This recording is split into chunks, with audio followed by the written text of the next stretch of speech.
Hi viewers, ಇವತ್ತು ನಾನು ಮನೆಯಲ್ಲೇ ಹಪ್ಪಳ ಹಿಟ್ಟಿಲ್ದಲೇ ಅಕ್ಕಿನಲ್ಲಿ ನೆನೆಸ್ಬಿಟ್ಟು ಮಾಡೋದು ಯಾವ ರೀತಿ ಅಂತ ತೋರಿಸ್ತೀನಿ. ಇದನ್ನು ನಾನು ನಿನ್ನೆ ರಾತ್ರಿನೇ 8 ಅವರ್ ನೆನೆಸ್ಕೋಬೇಕು ಮಿನಿಮಮ್. ಅಂದರೆ 8 ಅವರ್ ನೆನೆಸ್ಕೊಂಡಾದ್ಮೇಲೆ ಇದು ಹೀಗೆ ನೆಂದಿರೋ ಅಕ್ಕಿನ ಈಗ ಒಂದು ಕುಕ್ಕರ್ ಇಟ್ಕೊಂಡಿದ್ದೀನಿ. ಕುಕ್ಕರಲ್ಲಿ ನಾನು 2 ಪಾವಷ್ಟು ಅಕ್ಕಿ ತೊಗೊಂಡಿದ್ದೆ. ಈ ಲೋಟದಲ್ಲಿ 2 ಪಾವಷ್ಟು ಅಕ್ಕಿ ತೊಗೊಂಡು ನೆನೆಸಿಟ್ಕೊಂಡಿದ್ದೆ. ಈಗ ಈ ಲೋಟದಲ್ಲಿ 6 ಲೋಟ ನೀರು ಹಾಕ್ತೀನಿ ನೋಡಿ. ಈ ಥರದ್ದು ಅದೇ ಲೋಟದಲ್ಲಿ 6 ಲೋಟ ಗ್ಲಾಸಸ್ ಆಫ್ ವಾಟರ್ ಹಾಕ್ತೀನಿ ಈ ಕುಕ್ಕರ್ ಒಳಗೆ. ನೋಡಿ 2 3 4 5 6 ಗ್ಲಾಸು ನೀರು ಹಾಕಿದ್ದೀನಿ. ಇದನ್ನು ನೀರನ್ನ ಕಾಯಕ್ಕಿಡ್ತೀನಿ. ಕಾಯಕ್ಕಿಟ್ಟಿದ ತಕ್ಷಣ ನಾನು ಇದಕ್ಕೆ 2 ಸ್ಪೂನಷ್ಟು ಜೀರಿಗೆ ಹಾಕ್ತೀನಿ. ಇದಕ್ಕೆ ನೋಡಿ 1 ಪಾವ್ಗೆ 1 ಸ್ಪೂನಷ್ಟು ಜೀರಿಗೆ, ಇದಕ್ಕೆ 2 ಸ್ಪೂನಷ್ಟು ಜೀರಿಗೆ.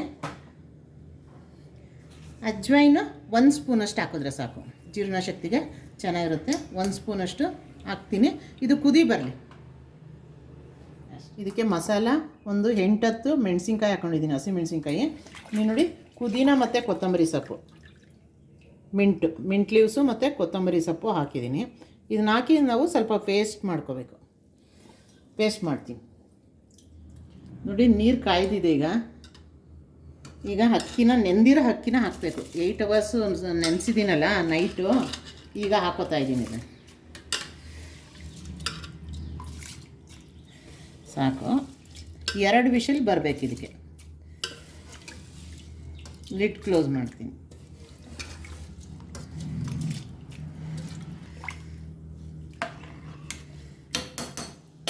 ಇದಕ್ಕೆ ಉಪ್ಪು ಅಡ್ಜಸ್ಟ್ ಮಾಡ್ಕೋಬೇಕು.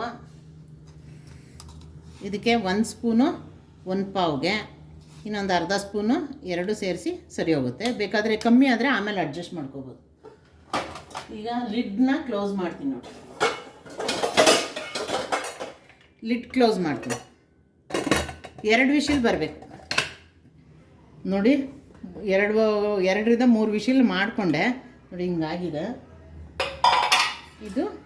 ಈ ಥರ ಆಗಿರೋದು ನೋಡಿ, ಈ ಥರ ಹಿಟ್ಟು ಥರ ಆಗಬೇಕು. ಆವಾಗ ಆಗಿದೆ ಅಂತ ನೋಡಿ. ಈ ಥರ ಈಗ ಈ ಟೈಮಲ್ಲಿ ಈ ಬಿಸಿ ಇದ್ದಾಗ ಈ ಮಸಾಲೆ ರುಬ್ಬಿದ್ನಲ್ಲ, ಪುದೀನ, ಹಸಿಮೆಣಸಿನ್ಕಾಯಿ, ಕೊತ್ತಂಬರಿ ಸೊಪ್ಪು, ಇದನ್ನು ಇದಕ್ಕೆ ಸೇರಿಸ್ಕೋಬೇಕು. ಇವಾಗ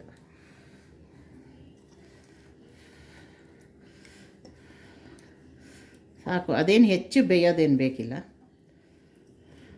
ಇದಕ್ಕೆ ಈ ಖಾರಕ್ಕೆ ಸ್ವಲ್ಪ ಉಪ್ಪು ಅಡ್ಜಸ್ಟ್ ಮಾಡ್ಕೋಬೇಕು. ಈಗ ಒಂದು 1/2 ಸ್ಪೂನಷ್ಟು ಉಪ್ಪು ಹಾಕೋತೀನಿ. ಹಾಕ್ಕೊಳ್ಳಿ, ಏನಾಗಲ್ಲ ಅದಕ್ಕೆ.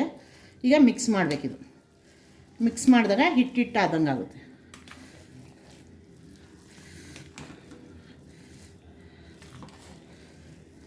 ನೋಡಿ. ಈ ಥರ ಪುದೀನ ಫ್ಲೇವರ್ ಚೆನ್ನಾಗಿರುತ್ತೆ. ಹಪ್ಳಕ್ಕೆ ಹಾಕ್ಕೊಳ್ಳಿ, ಬರುತ್ತೆ ನೋಡಿ. ಎಲ್ಲ ಮಿಕ್ಸ್ ಮಾಡ್ಕೊಳ್ಳೋದು ಈ ಥರ ನೋಡಿ. ಈ ಥರ ಸ್ವಲ್ಪ ಗಟ್ಟಿಯಾಗುತ್ತೆ ತಣ್ಣಗಾದ್ಮೇಲೆ.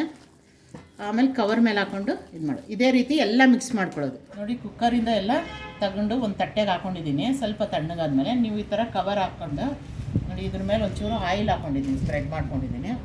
ಈಗ ಡೈರೆಕ್ಟಾಗೆ ಮಾಡ್ಕೊಬೋದು ನೀವು. ಇಲ್ಲಿ ಹಾಕ್ತೀನಿ ನೋಡಿ.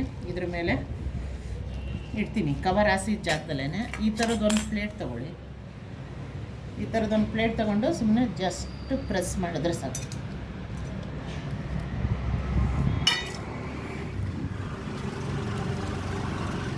ಇನ್ನೂ ಅಗಲಬೇಕು ಅಂದರೆ ತೆಳುವಾಗಿ ಮಾಡ್ಕೋಬೋದು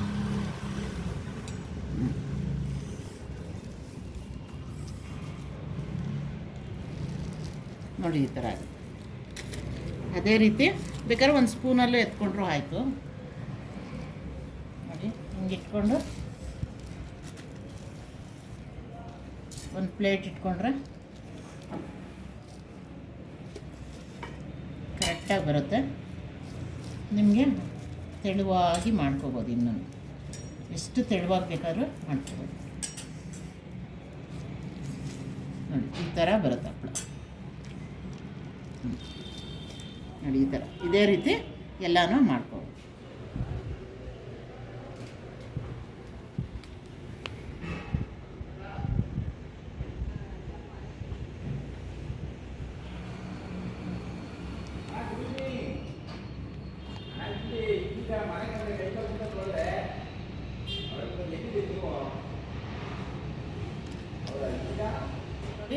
ನೆಕ್ಕಿರೋ ಮುದ್ದಲ್ಲಿ ಮಾಡಿರೋ ಹಪ್ಪಳ ಈ ರೀತಿ ಒಣಗಿ ಇಷ್ಟು ತೆಳುವಾಗಿ ಬಂದಿದೆ ನೋಡಿ. ಇದನ್ನು ಎಣ್ಣೆಗೆ ಹಾಕ್ತೀನಿ ನೋಡಿ. ಈಗ ಕಾದಿರೋ ಎಣ್ಣೆಗೆ ಹಾಕಬೇಕು.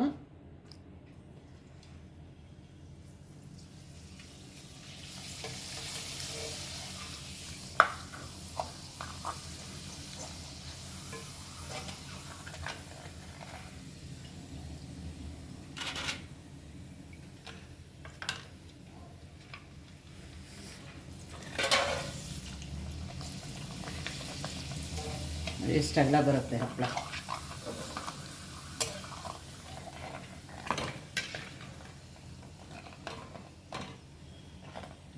ಇಷ್ಟಲ್ಲ, ಯಾವುದು ವೇಸ್ಟ್ ಆಗಲ್ಲ. ಮುದ್ದೆನ ಅವತ್ತೇ ಮಾಡಿಬಿಡ್ಬೋದು, ಬೆಳಗ್ಗೆ ಇಟ್ಕೊಂಡ್ರು ಪರವಾಗಿಲ್ಲ, ಚೆನ್ನಾಗಿರುತ್ತೆ. ಟೈಮ್ ಇದ್ದಾಗ ಎಷ್ಟೊತ್ತು ಮಾಡೋದಕ್ಕೆ ಒಂದು 13ರಿಂದ 14 ಹಪ್ಪಳ ಆಗುತ್ತೆ, ಮಾಡ್ಕೋಬೋದು ನೋಡಿ. ಇದು ತುಂಬ ಹೆಲ್ತಿಯಾಗಿರುತ್ತೆ, ವೇಸ್ಟು ಆಗಲ್ಲ ನೋಡಿ. ರಾಗಿ ಹಪ್ಪಳ ಎಷ್ಟು ಚೆನ್ನಾಗಿ ಬಂದಿದೆ ಮತ್ತು ಎಷ್ಟು ಕ್ರಿಸ್ಪಿಯಾಗಿದೆ.